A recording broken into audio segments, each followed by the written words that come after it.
बेटा हम लोगों ने कल पढ़ा था सेक्सुअल रिप्रोडक्शन में। आप ह्यूमन बींग्स का सेक्सुअल रिप्रोडक्शन कर रहे हैं। आपने मेल रिप्रोडक्टिव सिस्टम पढ़ लिया बेटा, नोट्स भी आपको उसको मिल गए। फीमेल रिप्रोडक्टिव सिस्टम भी आप पढ़ चुके, ठीक है, उसके नोट्स भी लिख चुके।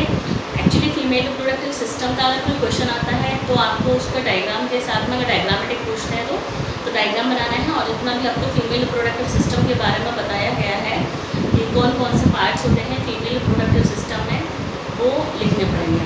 उसके बाद मैंने आपको ये बताया था बेटा कि ओव्यूलेशन क्या होता है, ठीक है ना, आपको ये बताया था। अब हम जनरल जो फीमेल से रिलेटेड, फीमेल रिप्रोडक्टिव सिस्टम से रिलेटेड जो कुछ पार्ट्स हैं या फीमेल रिप्रोडक्टिव सिस्टम से रिलेटेड जो आपको हेडिंग्स पढ़नी है वो उसके बारे में बता रही हूँ, प्रोसेस के बारे में बता रही हूँ। आपको मैंने ये बताया था कि जब ओवरी से ओवम रिलीज होता है उस प्रोसेस को क्या कहते हैं बेटा, ओव्यूलेशन कहते हैं, ठीक है ना।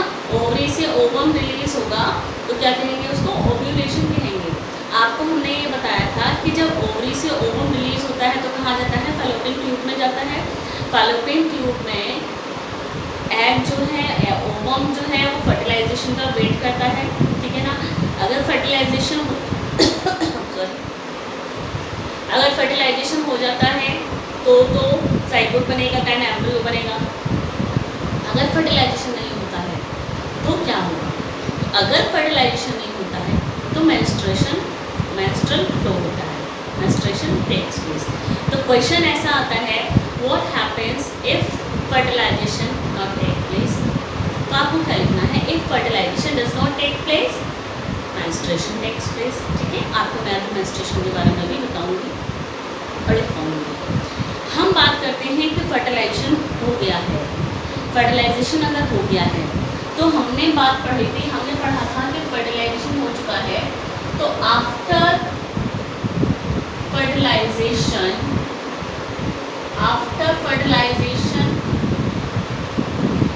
क्या हुआ, फर्टिलाइजेशन के बाद जो जाइगोट बना है वो कहाँ पर है, फैलोपियन ट्यूब में। फर्टिलाइजेशन के बाद वो जाइगोट में ग्रोथ होनी शुरू होगी और एम्ब्रियो का फॉर्मेशन हो जाएगी। तो after fertilization zygote divides, after fertilization zygote divides and form embryo, embryo. ये एम्ब्रियो का फॉर्मेशन हो गया बेटा, क्या हो गया, एम्ब्रियो का फॉर्मेशन हो गया। तो फैलोपियन ट्यूब में क्या हुआ, जाइगोट बना था। जाइगोट क्या था, टू सेल्ड स्टेज थी। वो जाइगोट टू सेल्ड स्टेज थी तो वो जाइगोट को डिवाइड करना शुरू करा तो 2 सेल से 4 सेल बनी, 4 से 8 बनी, 8 से 16 बनी, 16 से 32 बनी, 32 sailed stage, that is embryo. अब फैलोपियन ट्यूब से निकलकर वो एम्ब्रियो कहाँ पर पहुँचेगा, यूट्रस में पहुँचेगा। फैलोपियन ट्यूब से निकलकर वो एम्ब्रियो कहाँ पहुँचेगा बेटा, यूट्रस में पहुँचेगा। अब उस एम्ब्रियो की फर्दर ग्रोथ जो होगी, उस एम्ब्रियो की आगे की जो ग्रोथ होगी वो यूट्रस के अंदर होगी। यानी कि अब यूट्रस के अंदर जब वो एम्ब्रियो पहुँच जाता है, ठीक है बेटा, बात को समझना है। फर्टिलाइजेशन के बाद जाइगोट डिवाइड हुआ, एम्ब्रियो बन गया। ये जो एम्ब्रियो है ये अब कहाँ जाएगा, मूव्स टू द, कहाँ जाएगा, moves to the uterus. Uterus में पहुंच जाएगा एम्ब्रियो। तो इस प्रोसेस को कहा जाता है इम्प्लांटेशन। क्या कहते हैं, इम्प्लांटेशन। ये प्रोसेस कहलाता है बेटा इम्प्लांटेशन। तो इम्प्लांटेशन क्या है, इम्प्लांटेशन अभी हम आपको डेफिनेशन भी लिखवाऊंगी बेटा, क्वेश्चन पूछा जाता है इससे रिलेटेड। तो एम्ब्रियो की जो आगे की ग्रोथ होती है वो यूट्रस के अंदर होती है। तो एम्ब्रियो के ट्रांसप्लांटेशन को, एम्ब्रियो के यूट्रस में ट्रांसप्लांटेशन को क्या कहते हैं बेटा, इम्प्लांटेशन कहते हैं, ठीक है। अब जब एम्ब्रियो इम्प्लांट हो चुका है यूट्रस के अंदर, तो यूट्रस तो बेटा छोटा होता है, 7 सेंटीमीटर का अप्रोक्सीमेटली होता है। तो यूट्रस की ग्रोथ होनी शुरू, मतलब यूट्रस बड़ा होना शुरू होता है क्योंकि वो एम्ब्रियो ग्रो कर रहा है। तो एम्ब्रियो जो है अब वो क्या कहलाएगा, यूट्रस में पहुंच गया वो एम्ब्रियो, अब अब वो कहलाएगा फीटस। क्या कहलाएगा? फीटस। क्यों? क्योंकि अब उस एम्ब्रियो में, एम्ब्रियो क्या था? एक ग्रुप था सेल्स का बस। अब वो एम्ब्रियो फीटस कहलाएगा। क्यों? क्योंकि उस एम्ब्रियो में अब यूट्रस में पहुंचने पर ऑर्गन्स का फॉर्मेशन शुरू हो जाता है ना। धीरे धीरे ऑर्गन्स बनने शुरू हो जाते हैं, हार्ट बनना शुरू हो जाता है, लंग्स बनने शुरू हो जाते हैं, तो सारे धीरे धीरे बॉडी के पार्ट्स बनना शुरू हो जाते हैं। तो हम उसको क्या कहते हैं बेटा? हम उसको कहते हैं फीटस। इस फीटस की ग्रोथ एम्ब्रियो के अंदर हो रही है। इस फीटस की ग्रोथ इस फीटस की ग्रोथ यूट्रस के अंदर हो रही है। तो इस फीटस को न्यूट्रिशन भी तो कहीं से मिल रहा होगा। तो इस फीटस को न्यूट्रिशन, यूट्रस के अंदर न्यूट्रिशन किससे मिलता है? प्लेसेंटा से न्यूट्रिशन मिलता है। तो फीटस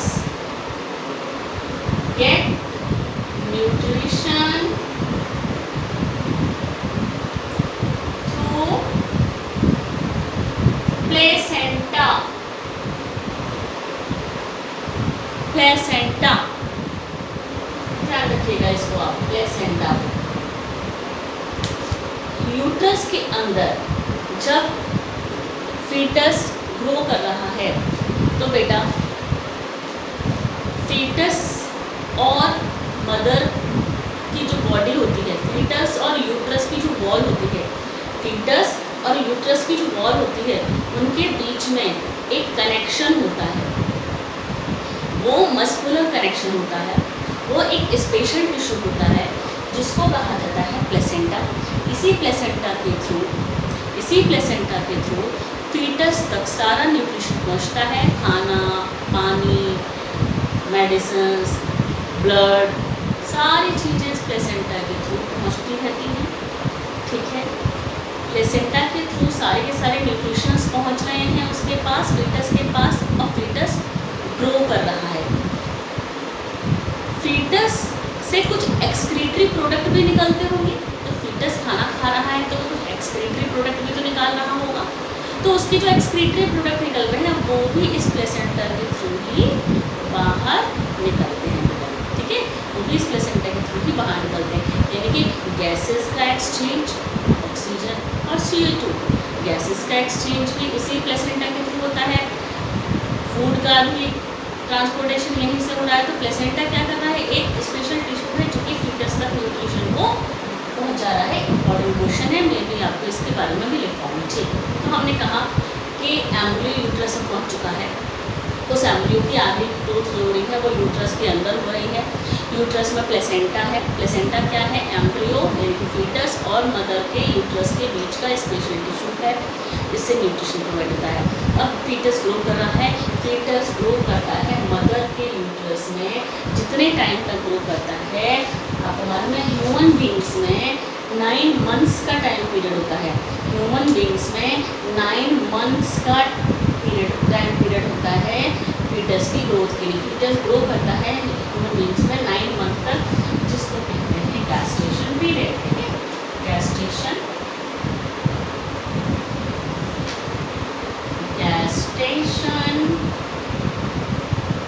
पीरियड ह्यूमन बींग्स में 9 मंथ्स का होता है। गैस्टेशन पीरियड कंप्लीट होने पर बर्थ होता है यानी कि डिलीवरी, जिसको बोलते हैं पार्टुरेशन। बात समझ में आई बेटा? ठीक है, तो हम लोग फर्टिलाइजेशन तक पढ़ चुके थे। हमने कहा फर्टिलाइजेशन हो गया, जाइगोट बन गया, जाइगोट ने डिवाइड किया फैलोपियन ट्यूब के अंदर ही, जिसको हमने कहा एम्ब्रियो। एम्ब्रियो कहाँ पहुंचा? यूट्रस के अंदर पहुंच गया, जिसको इम्प्लांटेशन कहा गया। अब इम्प्लांटेशन हो गया है यूट्रस के अंदर। अब यूट्रस को यूट्रस से न्यूट्रिशन पहुंच रहा है फीटस के अंदर। यूट्रस से न्यूट्रिशन पहुंच रहा है फीटस के अंदर, किसके थ्रू? प्लेसेंटा के थ्रू।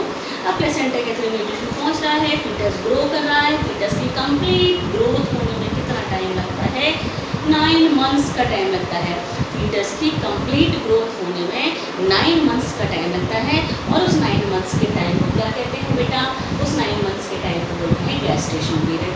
गैस्टेशन पीरियड कंप्लीट हो जाता है तो डिलीवरी यानी कि पार्टुरेशन हो जाता है। ठीक है, हम अब इन सारे हेडिंग्स को लिखेंगे जो कि एग्जाम में बोर्ड में पूछी जाती है बेटा। ठीक है, ये आपको समझ आया कि क्या प्रोसेस चलता है, ठीक।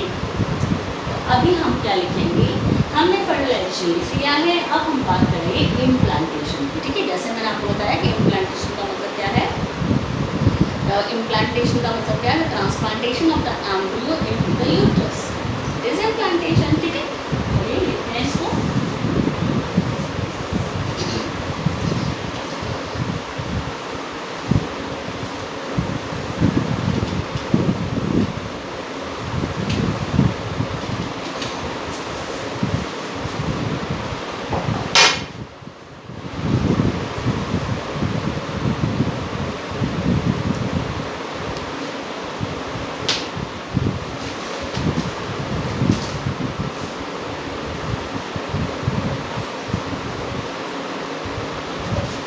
तो हम बात करते हैं implantation.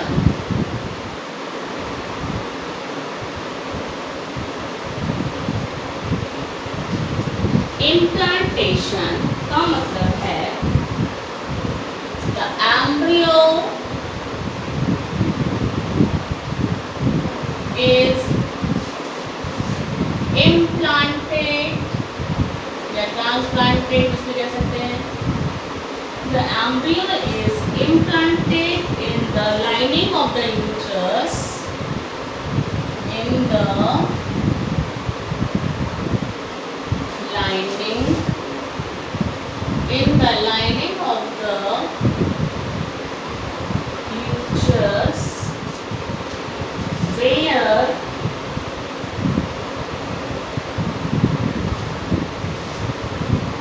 the embryo, where embryo continue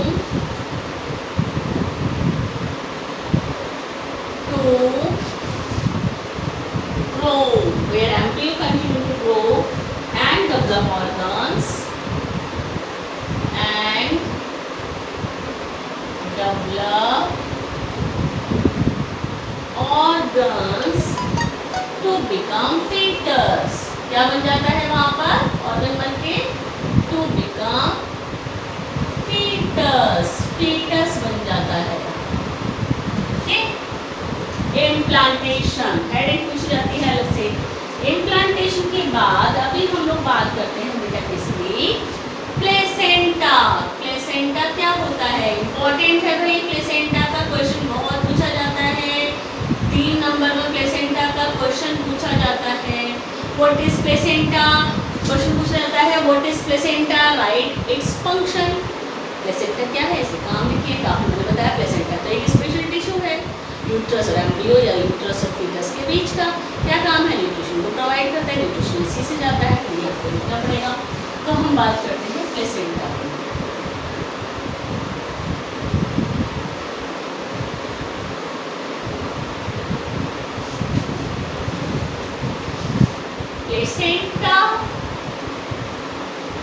Placenta is a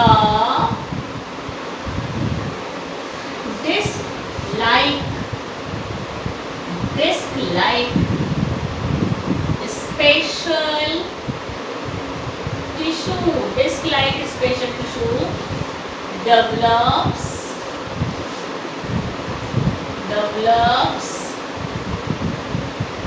between the uterus wall, between the uterus wall and the embryo, and the embryo. This is placenta. Function क्या है इसके, functions of प्लेसेंटा बताया मैंने आपको। फंक्शन क्या है, the exchange of nutrients, the exchange of nutrients, oxygen and waste product,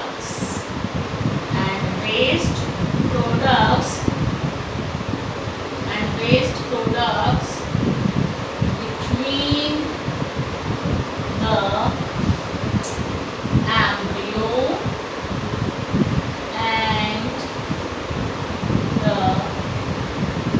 mother takes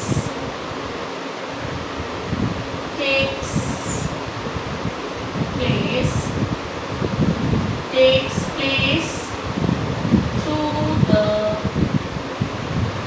placenta, takes place through the placenta। तो ये हमने बात की किसकी? प्लेसेंटा। प्लेसेंटा क्या होता है? प्लेसेंटा फंक्शन ऑफ प्लेसेंटा, ठीक है।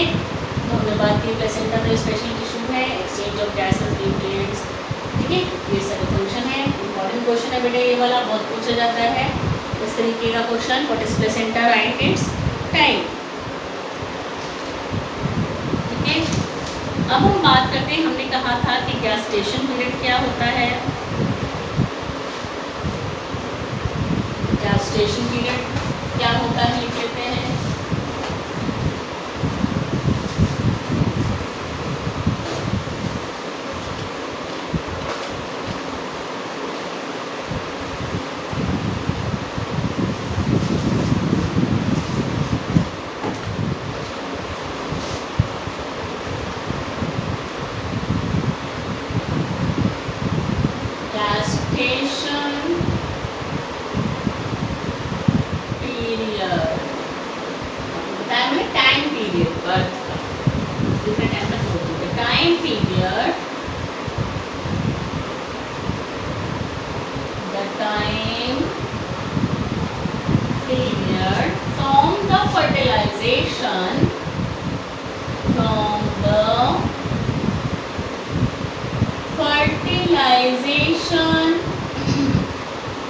The time period from the fertilization up to the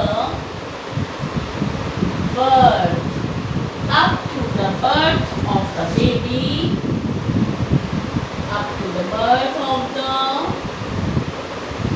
baby is called gestation period, is called gestation period, okay। Note करके जरा लिख लीजिए। The child is born as a result of rhythmic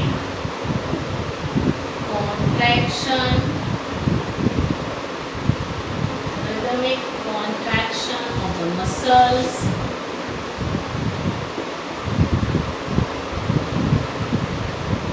of the uterus, ठीक है। यानी कि birth कैसे होता है? जब यूट्रस की वॉल में कॉन्ट्रैक्शन शुरू हो जाता है। बर्थ कब होता है? यानी पार्टिकुलेशन कब होता है? यानी कि डिलीवरी कब होती है? जब यूट्रस के अंदर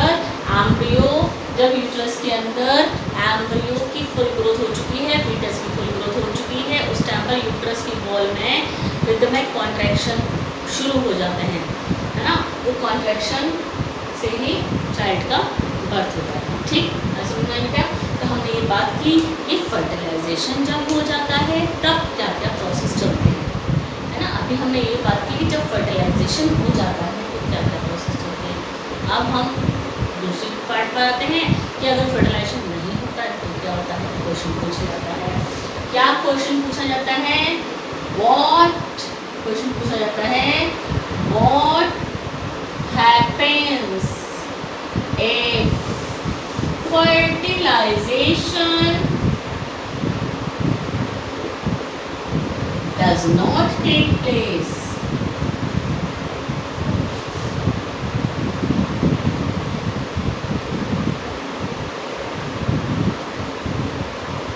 क्वेश्चन ये पूछा जाता है what happens if fertilization does not take place. Fertilization नहीं होता है तो क्या होता है? फर्टिलाइजेशन हो जाता है तो ये सारे प्रोसेस चलते हैं जो हमने पढ़े, है ना। एम्ब्रियो बनेगा, फीटस बनेगा, गेस्टेशन पीरियड, ये सारे प्रोसेस, इम्प्लांटेशन, ये सारे process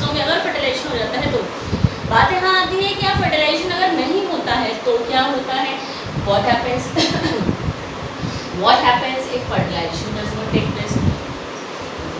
If fertilization does not take place, menstruation take place. Answer है menstruation takes place. ठीक? What happens if fertilization does not take place? If fertilization does not take place, menstruation takes place. अब हम बात करेंगे कि menstruation क्या है. आपको मैंने कल भी बताया था menstruation क्या है. फीमेल्स में, ह्यूमन फीमेल्स की बात करते हैं. ह्यूमन फीमेल्स में प्यूबर्टी एज में जब ओवम मैच्योर होकर ओवरी से रिलीज होता है तो फैलोपियन ट्यूब में पहुंचता है. ना समझ आ रही क्या? menstruation starts in the females at the age of puberty. Okay, क्या है? ओवरी से जो ओवम रिलीज हुआ है वो फैलोपियन ट्यूब में पहुंचा है. फैलोपियन ट्यूब में फर्टिलाइजेशन नहीं हुआ है तो वो ओवम जो होता है वो ओवम यूट्रस में पहुंचता है. ओवम तो यूट्रस में पहुंचता है और यूट्रस की वॉल को डिसॉल्व करता हुआ, यूट्रस की वॉल को डिस्ट्रॉय करता हुआ ब्लड के फॉर्म में बॉडी से रिलीज हो जाता है, जिसको बोलते हैं मेंस्ट्रुएशन. ठीक है, तो हम थोड़ा सा इसके बारे में लिखेंगे बेटा, और पूछा जाता है इसका कभी कभी. ठीक, तो हम मेंस्ट्रुएशन के बारे में लिखेंगे अभी. Next,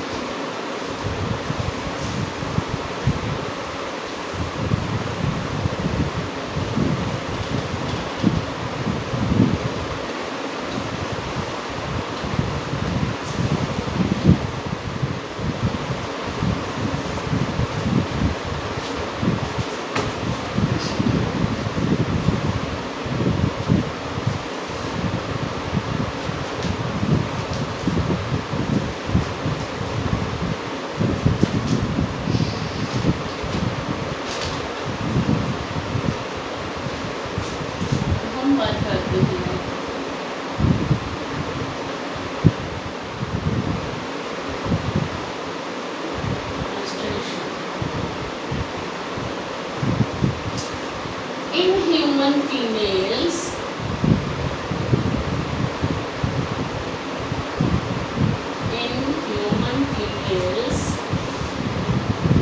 the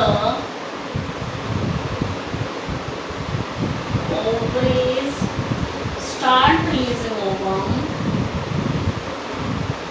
start releasing ovum once every 28 days from the age of puberty. ठीक है बेटा, in human females the ovaries start releasing ovum once every 28 days from the age of puberty. puberty age से human female में ovum release होना शुरू हो जाता है, ओवरी से रिलीज होना शुरू हो जाता है, और वो ओवम ओवरी से हर 28 डेज बाद रिलीज होता है.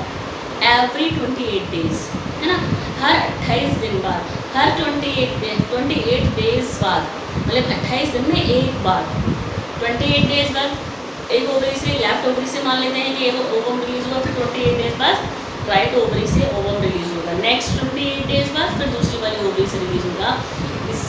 जब ये ओवम रिलीज होता है फिर आपको मैंने बताया कि डिस्ट्रॉय भी होता है और फर्टिलाइजेशन भी होता है. तो हम बात करते हैं कि when egg is not fertilized, when egg is not fertilized, then it destroys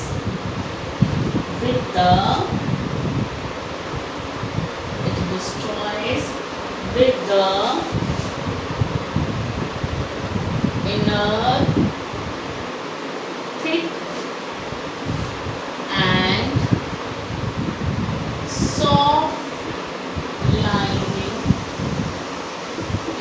thick and soft lining of the uterus,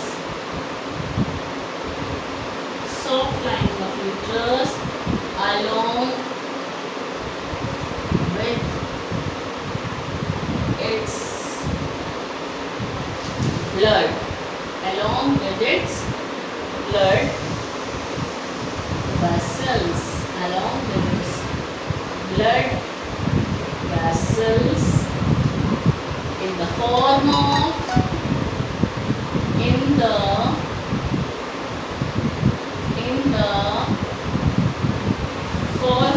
vaginal bleeding,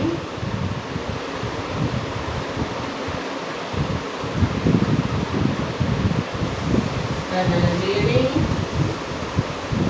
is called menstrual flow,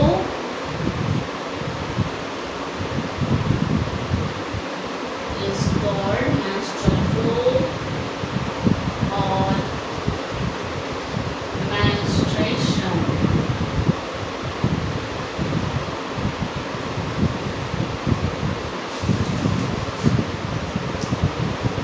ठीक, menstrual flow बोलते हैं उसको, क्या बोलते हैं? menstrual flow या menstruation. ह्यूमन बींग्स में क्या होता है बेटा? ह्यूमन बींग्स में मेल में sperms through out the life, पूरी लाइफ स्पर्म का फॉर्मेशन होता रहता है. लेकिन ह्यूमन फीमेल में, आपको जैसे मैंने बताया था कि ह्यूमन फीमेल में एग्स तो बिफोर बर्थ ही बन चुके होते हैं, वो तो बस बाद में मैच्योर होते हैं. ठीक है, तो ह्यूमन फीमेल्स में through out the life ovum नहीं होते, नहीं रिलीज होते. एक एज ऐसी आती है जब ये एग ओवरी से निकलना, ओवरी से रिलीज होना बंद हो जाते हैं, और जब ओवम ही रिलीज नहीं होगा तो मेंस्ट्रुअल फ्लो भी नहीं होगा. तो एट द एज ऑफ 50, 52, 55 की एज जो होती है, अबव 50 की एज जो होती है ह्यूमन फीमेल्स में, then the menstrual flow stops, that is called the menopause. ठीक है बेटा, जब ये menstrual flow जो होता है, menstruation जो होता है, स्टॉप हो जाता है. ह्यूमन फीमेल में ये menstruation जो है ये 50-55 की एज के बीच में ये स्टॉप हो जाता है, menstrual flow नहीं होता है. क्यों? क्योंकि ओवम ही खत्म हो गए, कि ओवम ही नहीं होते हैं इतने, क्योंकि वो तो बिफोर बर्थ बन चुके हैं, बन तो रही नहीं है बॉडी के अंदर, इसीलिए वो ओवम रिलीज होना बंद हो जाते हैं, तो मेंस्ट्रुएशन भी बंद हो जाता है, जिसको बोलते हैं मेनोपॉज. क्या बोलते हैं बेटा? मेनोपॉज. तो हम बात करते हैं कि मेंस्ट्रुएशन स्टॉप्स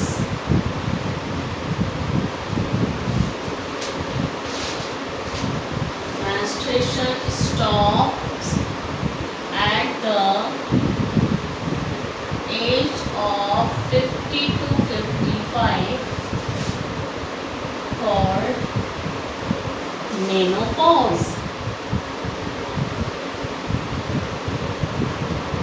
दूसरी चीज़ ये कि मेंस्ट्रुएशन एक तो 50-55 की एज पर स्टॉप होता है, दूसरा जब बेटा फर्टिलाइजेशन हो जाता है ना, मीन्स प्रेगनेंसी जब होती है, जब फर्टिलाइजेशन हो जाता है, यानी कि अब एम्ब्रियो बन रहा है बॉडी के अंदर, उस टाइम पर भी, यानी प्रेगनेंसी के टाइम पर भी ये मेंस्ट्रुएशन स्टॉप हो जाता है. ठीक है, देखिए मेंस्ट्रुएशन फिर वो स्टार्ट हो जाता है after giving birth. Menstruation stops temporarily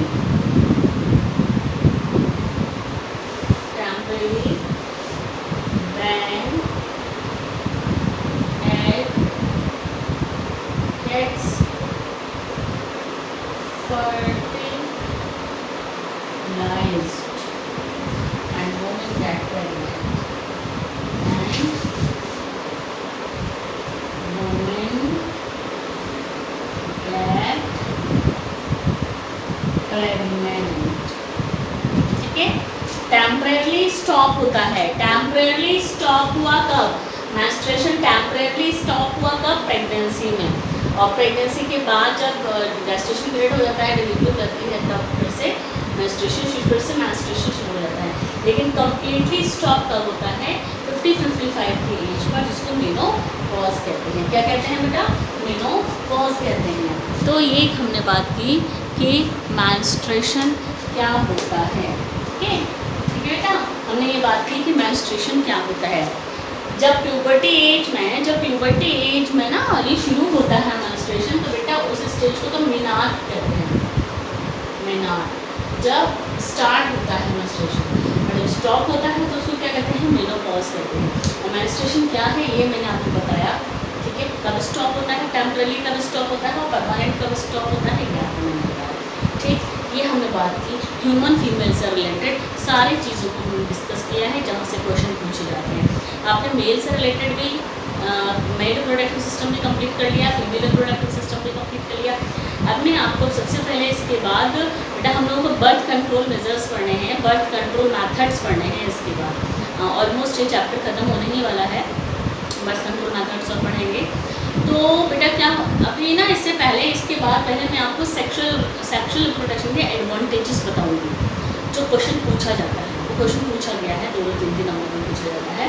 तो इसके बाद हम लोग सेक्सुअल रिप्रोडक्शन के एडवांटेजेस पढ़ेंगे और फिर बर्थ कंट्रोल मैथड्स पढ़ेंगे। ठीक है, तो नेक्स्ट लेक्चर में सबसे पहले हम लोग सेक्सुअल रिप्रोडक्शन के एडवांटेजेस को पढ़ेंगे। ठीक है बेटा।